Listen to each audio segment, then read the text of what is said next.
Oh, hello and welcome to the Shattered Lives podcast, the Irish Daily Star's crime podcast. And today we are doing yet another week in crime. It's been another tumultuous week in Ireland. Up and down the country, plenty of crime has been committed. So without further ado, to introduce the Star's crime correspondent, Michael O'Toole. How are you, Michael? Knackered, Paul. How are you? Also knackered, yeah. It's just been another extraordinary week. And in particular, a lot of things have happened really within a very close proximity to each other. One locality that is in County Louth, the Dundalk area. I think we should probably talk about that first, should we?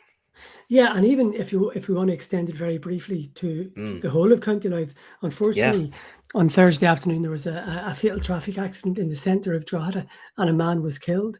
So, and even earlier in the week, in Carlingford, or near on the way out from Dundalk towards Omeath, there were two people on jet ski, I think it was, who were critically injured in an incident, and sadly one of the men, the man who was involved in the crash, died from his injury. So it's been a very bad week for County Louth. There's been a lot of bad things happening. Yeah, really bad things happening. I suppose I'll talk about the one I covered first, which is this freak accident. It's just this horrible incident, really. And our thoughts go out to the victim in this case. Is a 62-year-old man, was just walking down one of the main streets there in Dundalk, minding his own business when I'm calling it the roof section of a building, but it's kind of like a brick wall on the front of the roof, really, just on the very front of the property, just collapsed and fell down onto the street. And while this man was walking, sadly struck him and very seriously injured him. And now, at the time of recording this podcast, his condition is described as critical, and he's in Our Lady of Lourdes Hospital there. I suppose what kind of drew the headlines and made it just even more, I suppose, extraordinary and unusual is that this happened right above the offices of a local senator there, Senator John McGahan. Now, the senator hasn't spoken on this. I'm sure that perhaps he's in shock and in distress about this. I can't imagine that it's easy for him. But I went up there myself yesterday, and just the scene was just shocking. I mean, it was just a huge, massive pile of bricks. I mean, you could see the extent of the damage straight away, and there were shocking photographs and videos circulating not long after the incident, and you could sadly see the man lying on the street. So it was very, very serious. And just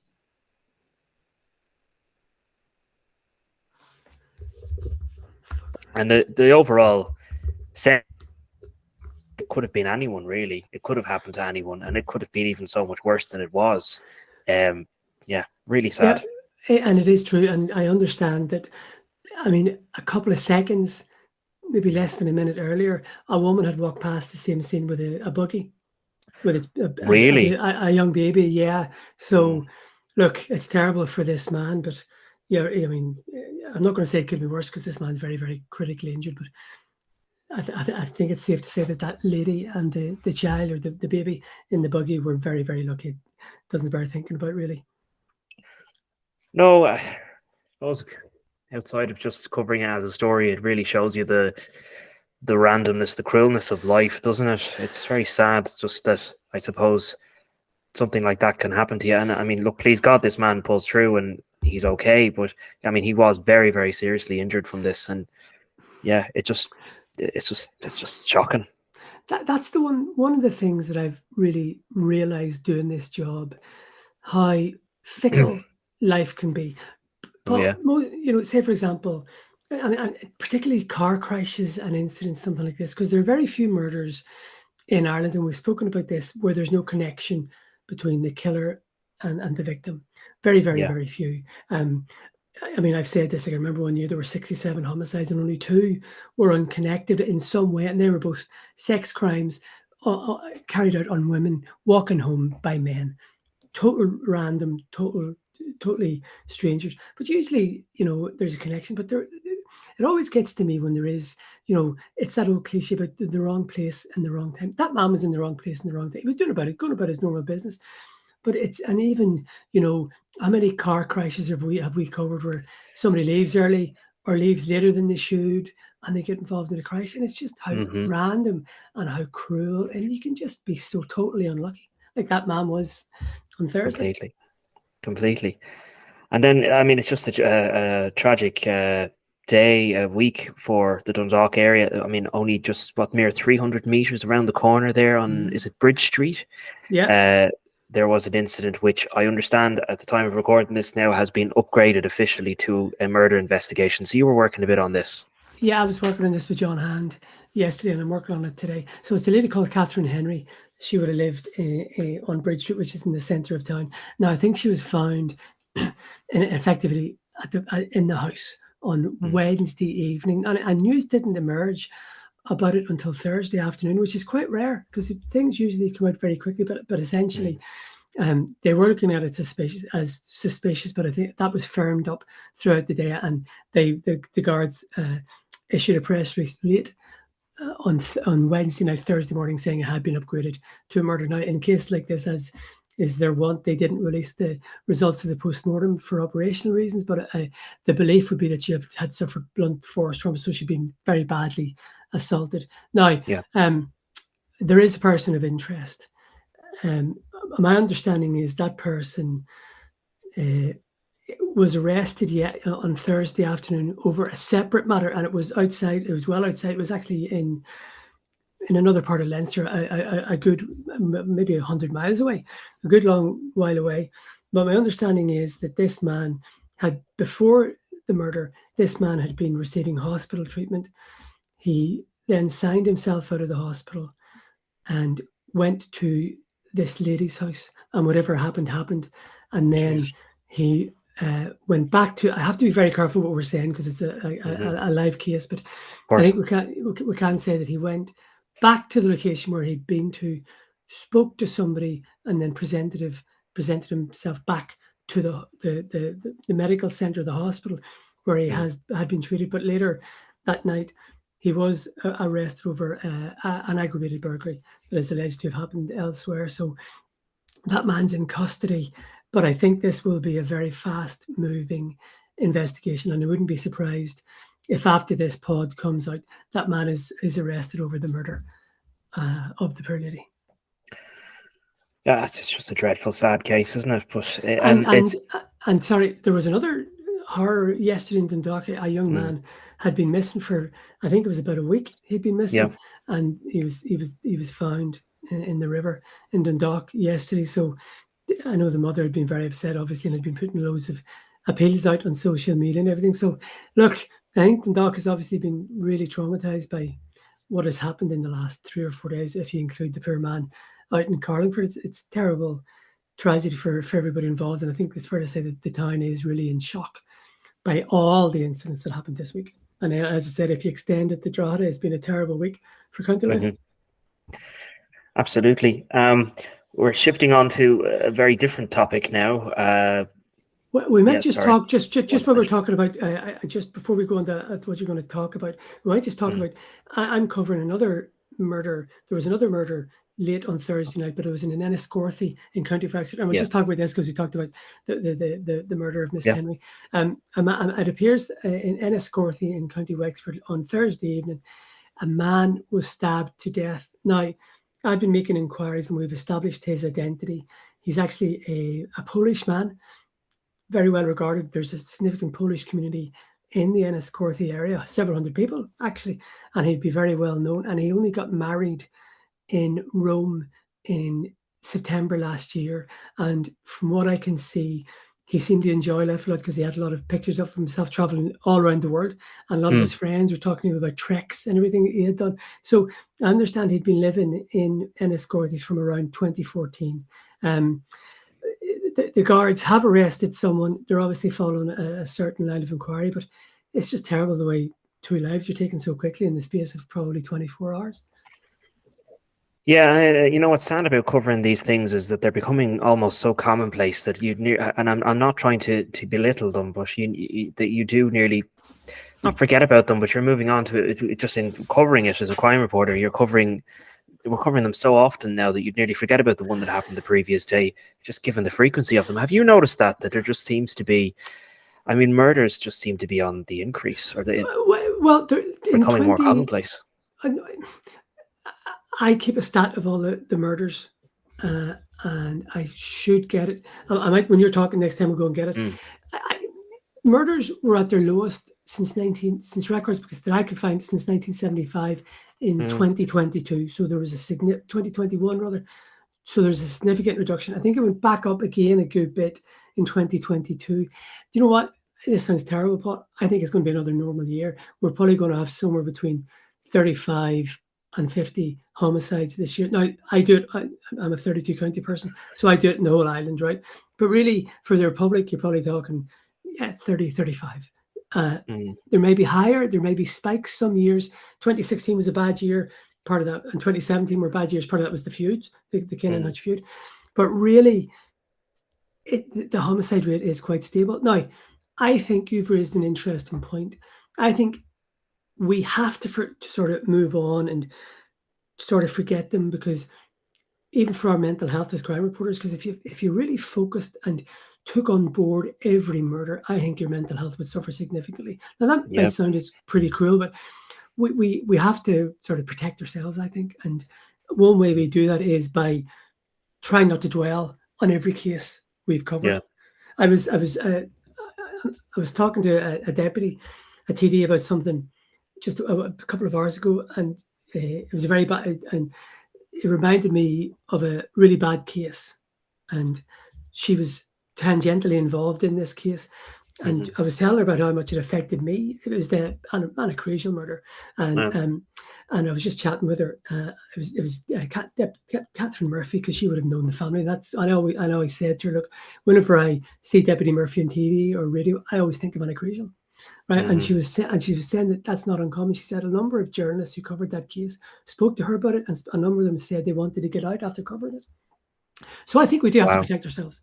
I find it very hard to cover that case myself, I have to say, and I didn't do it all, thankfully. But kids in particular, it's a great unspoken thing. I think that how it affects us. So we do have to protect ourselves, and if that means forgetting about cases, we have to forget about cases and move on.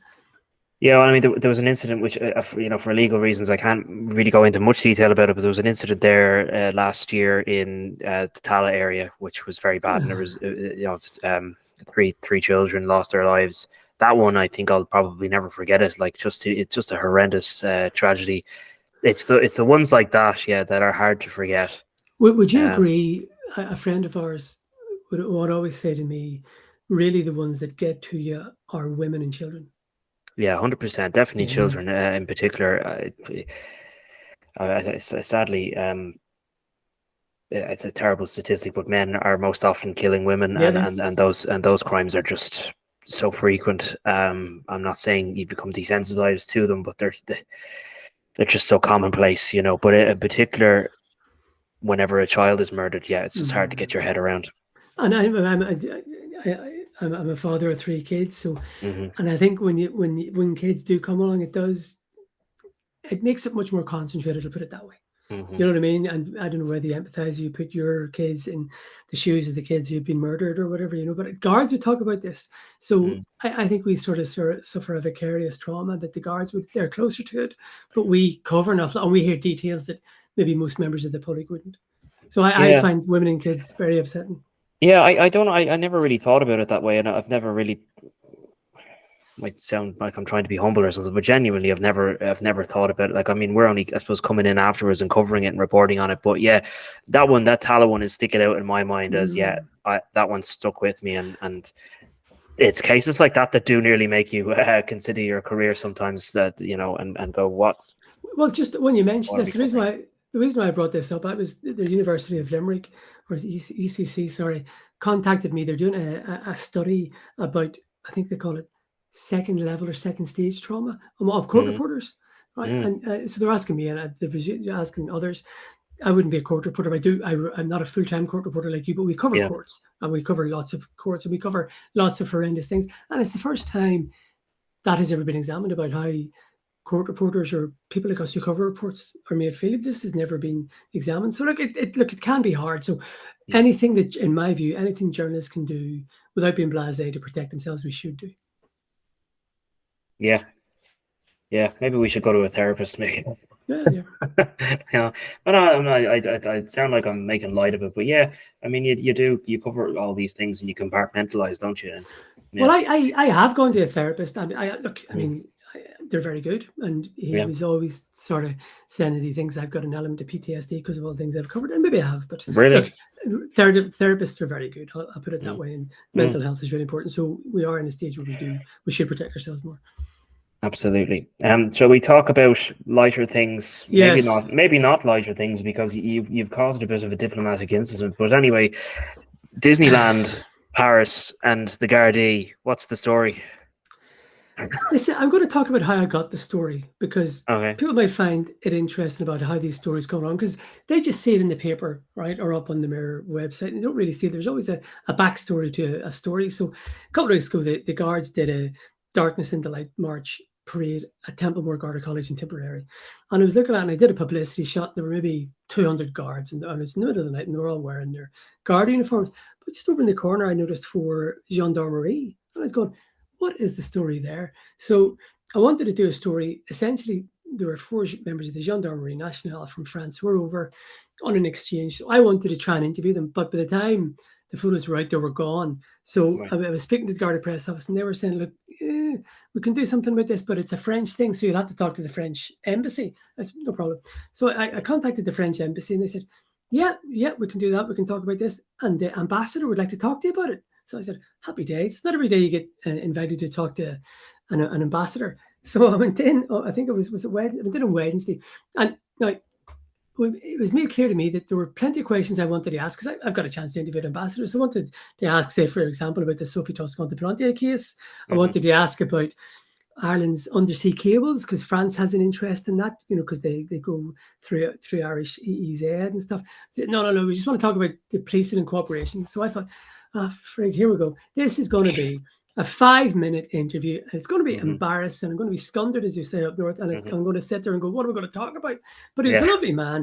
We were chatting away, and we started getting into it, and he just mentioned guards going to France. And I remember last year I did a story about I think it was 2 Gardaí went over to Mont Saint Michel in Normandy on a wee pilot scheme to look after Irish tourists, right? But Mm-hmm. he volunteered and he said yes, and that's being extended, and they're coming back next year, and they're going to do Giverny, which is near Paris, a place in the Loire Valley. And then he said Disneyland, and I went, "You're going to Disneyland?" Yes. And he told us the whole thing. An ambassador on the record saying they're going to Disneyland. So Mm-hmm. I came out, and you'll understand this, Paul. I came out going, this is a fucking brilliant story. But I thought it was a funny story, right? Yeah. I thought it was a quirky story, right?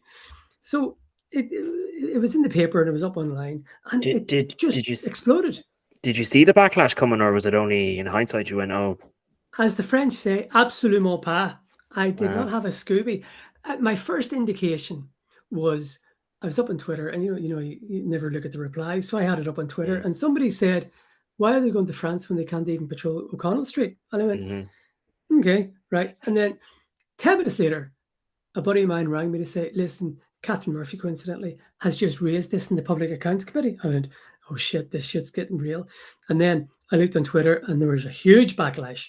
And Mm-hmm. then it was mentioned in the Dáil. So I didn't see. Every day as a school day, I did not see this being I thought it would be just a funny story, and everybody would go, "Oh, look at that," and move on to something else. But it Yeah. was so there was significant consternation, and there was, I have to say, consternation amongst Gardaí who are worried about the low numbers of the guards, and several of them were going, "We can't even get people to respond to something major." And the depot, as the headquarters, are sending people to France. What's going on? So guards were angry about this, Yeah. right?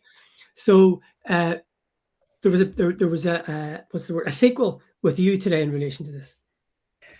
Like, isn't it mad how, I suppose, depending upon the public reaction, that certain people's position can magically Yeah. change?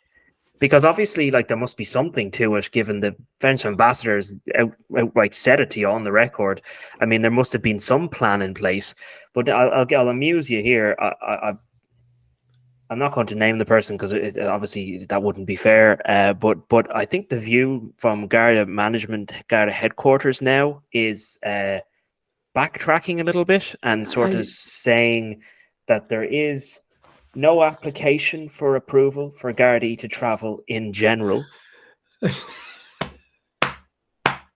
Uh, I won't say what the rest of the message says, but it's basically putting it back onto the French ambassador and saying you'll need to ask him. Well, yes.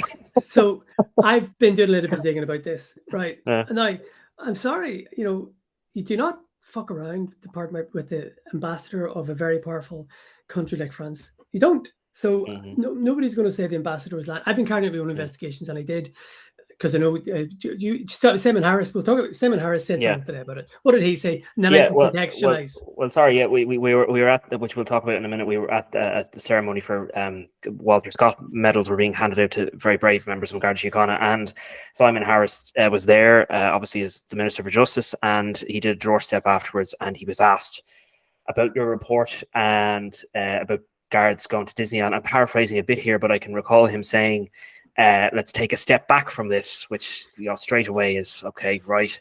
And he basically downplayed it and said that that no application has been made to the government about sending guards to Disneyland. He kind of said that in general he isn't necessarily against a small cohort of Gardaí going across and patrolling in other countries such as France, but in terms of Disneyland, he basically downplayed it and stated that he wouldn't be for it. Like, it didn't say outright that he wouldn't be for it, but suggested that's not going to happen. And also was making that point that no formal application has been made. And now the view from Garda headquarters is the same. No application's been made. So, maybe it was floated, but nothing has officially been. Well, it's backtracking. It's backtracking because of the fucking. Yeah. Because so I've scuppered a nice wee trip for.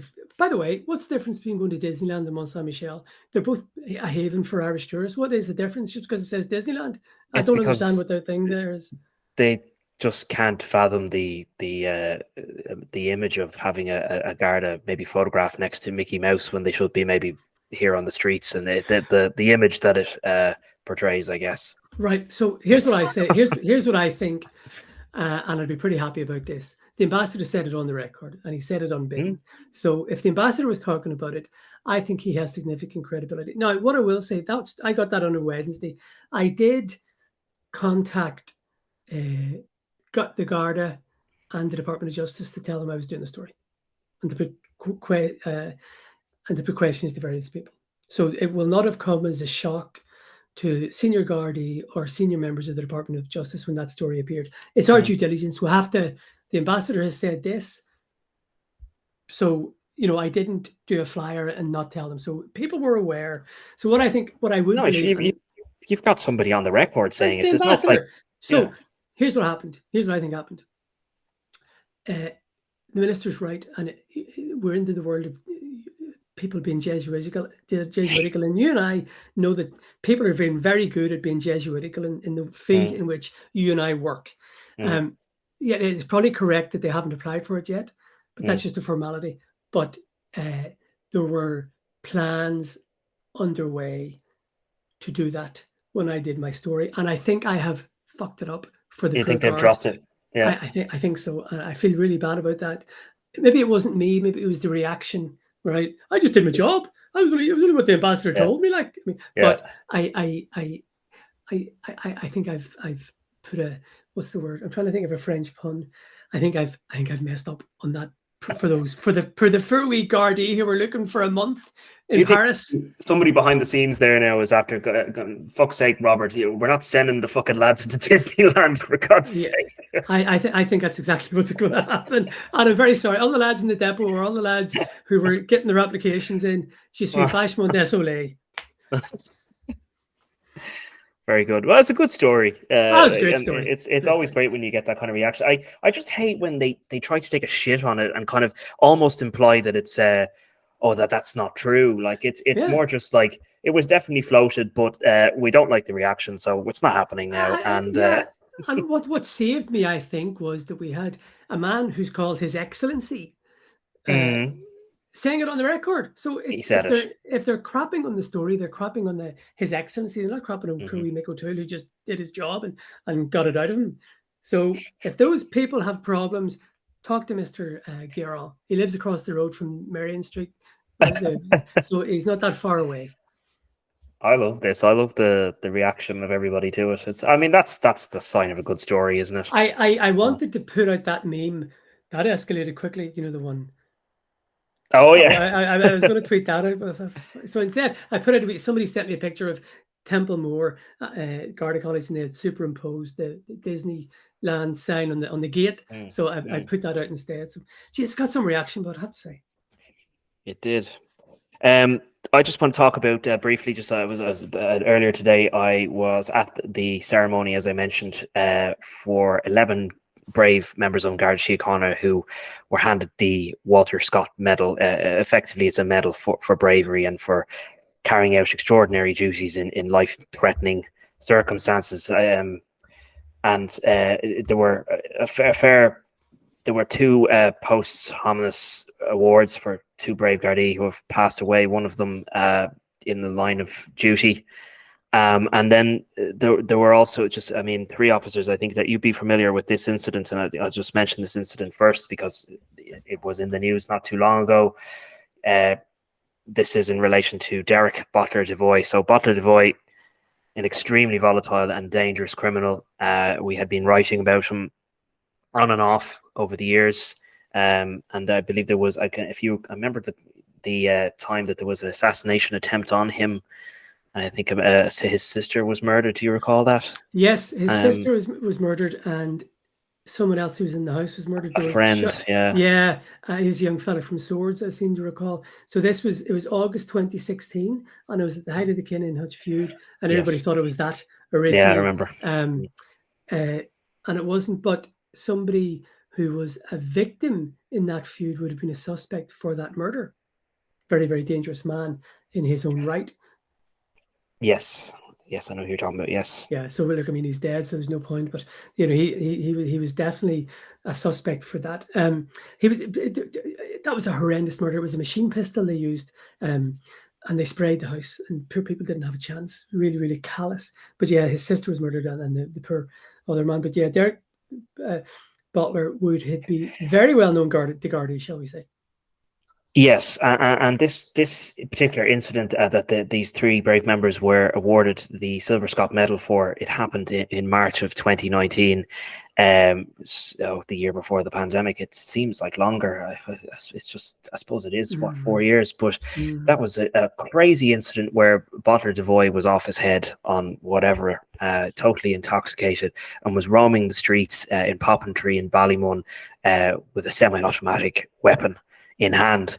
The guards received reports of him going around the streets, and they bravely went to apprehend him. He then went and barricaded himself into a house and ran upstairs into a bathroom, locked himself into the bathroom with the semi-automatic weapon in tow.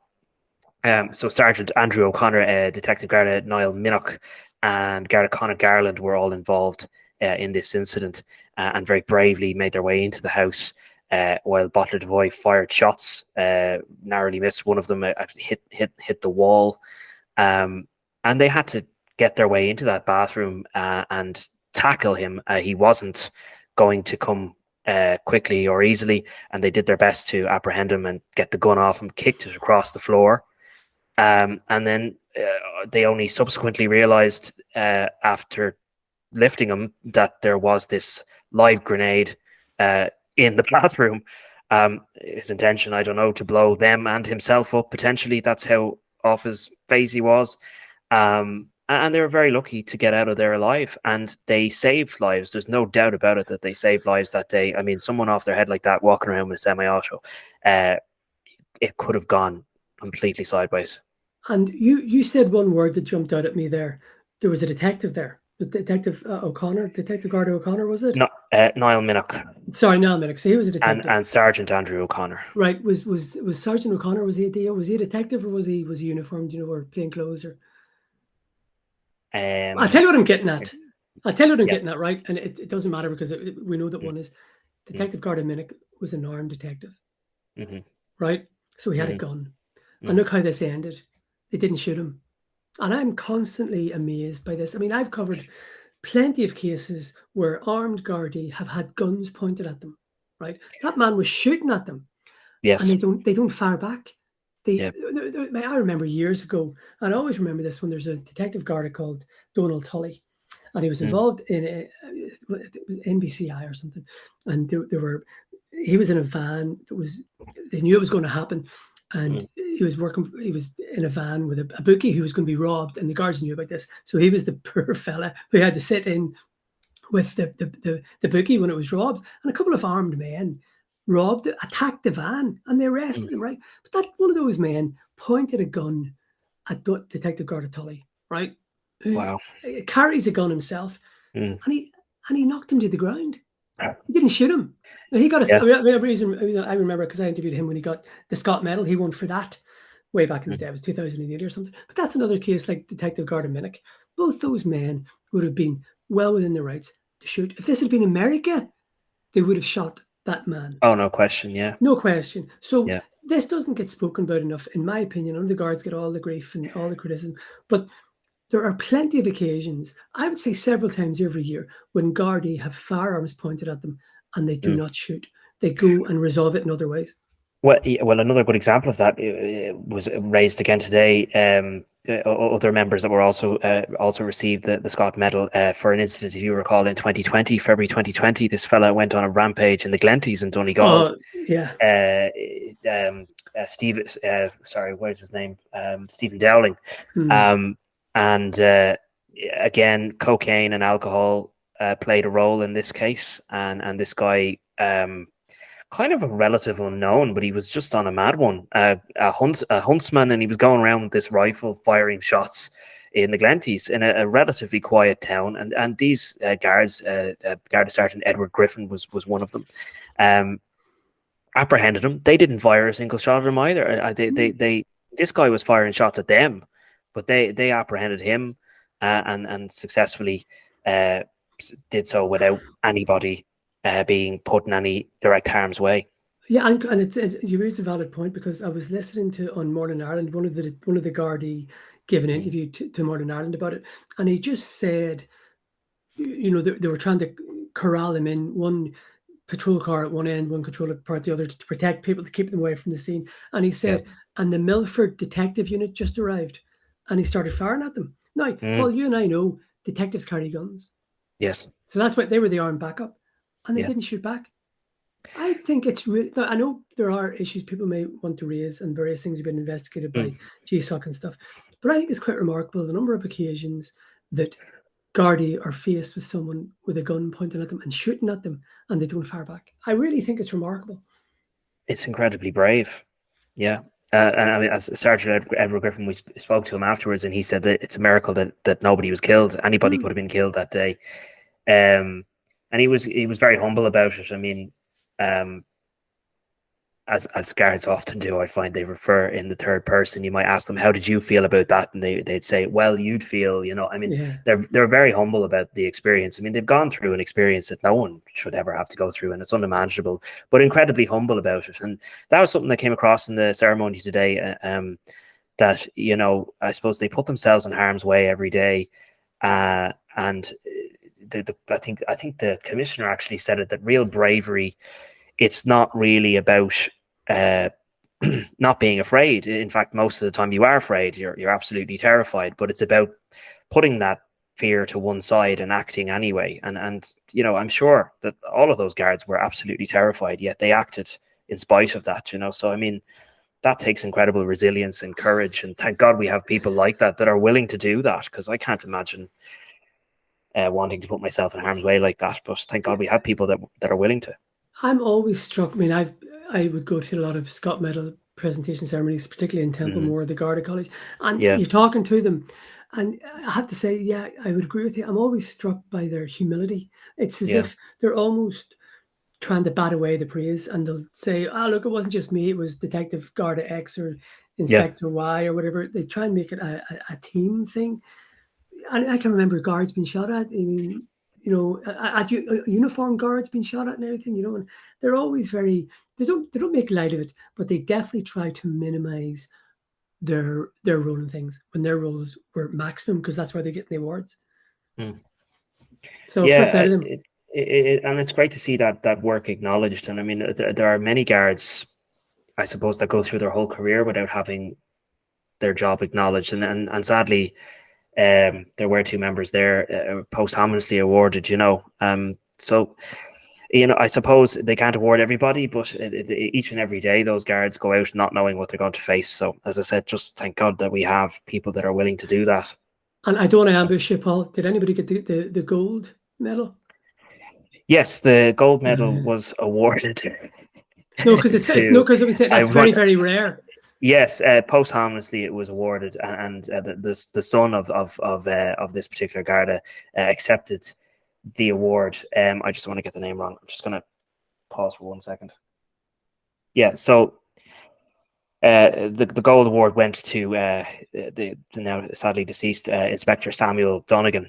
He was killed on the Cavan Fermanagh border in 1972. So he was tending to a device, a suspected device, and sadly that device exploded, and it claimed his life, and his son John Donegan accepted that award, and you could see he was very emotional, and he said that sorrow entered our lives that day, and we still have that. It's had an awful effect on all of our lives. He spoke about his mother, how she lived for another 36 years, but she spoke about him every day. It was. I mean, there was a standing ovation for Mr. Donegan, and you could tell that it meant a lot for him, even though it has been many years since his father was sadly killed. That was a moment of huge honor for him and his family. I think that was 1972. Yes. Yeah, he was an inspector. I remember. Yeah. Well, I remember covering the case. Oh, God love him. Yeah, but it is very rare. I mean, I've looked at other cases where people get to go. I think there's three branches. There's the silver, bronze, and gold. And you look at gold, but you can see it for the gold. It is sort of superhuman, and often it's they pay the ultimate price and they die on duty. That's it. Yeah, I mean, it's very sad. I suppose it's meaningful to his family to have that acknowledged after all this time, and you could tell that. Shall we leave it there? Yes. But we've got lots to do later on. We've lots to do later on. We are thinking about doing a podcast on Madeleine McCann. We may have that for you next week. So hope you tune in. Thanks for listening. Thanks very much, everybody.